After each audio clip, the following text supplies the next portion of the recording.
And now I give the floor to Tupak Enrique Acosta of Tonatierra.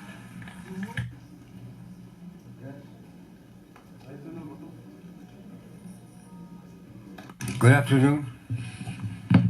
Special greetings to the Special Rapporteur and a word of appreciation for her visit to Mexico.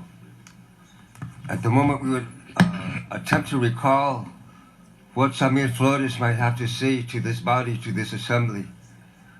And in a word of appreciation and also question, we would present to the entire assembly gathered here, the permanent foreign members and the indigenous nations constituencies, including the ancestry of the past of future generations. There's been much discussion on the issue of language and the application of language systems in terms of law and justice in this forum and in this session.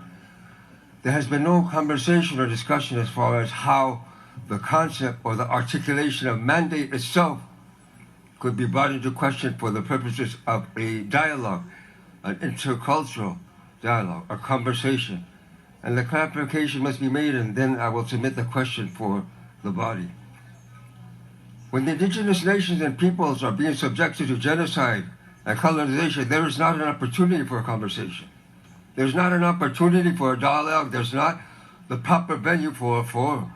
In particular, if it is not first recognized that just as the states may have their own particular and collective mandate within the UN system, we as original nations, we also have mandate, collective and planetary, as defenders of and advocates for the territorial integrity of Mother Earth. Based on that, we will submit these questions. Number one, United Nations Resolution 1514, its application in this continent. Why is it being blocked by the theory of the Salt Sea Doctrine and its failure to be applied in this continent? Why is it being blocked by the assertion by the government states of the Americas, which is not the name of this continent, that they are indigenous governments to this hemisphere? Number two, United Nations Resolution 1514, where is that process being forward in terms of the United Nations Decolonization Committee?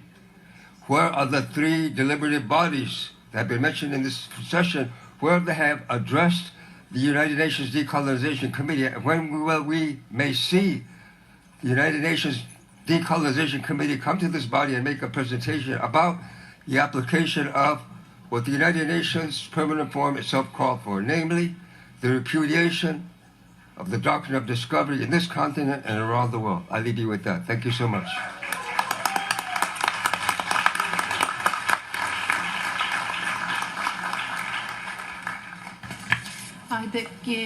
I thank the representative of Tonatierra for his statement. And now I give the floor to the representative of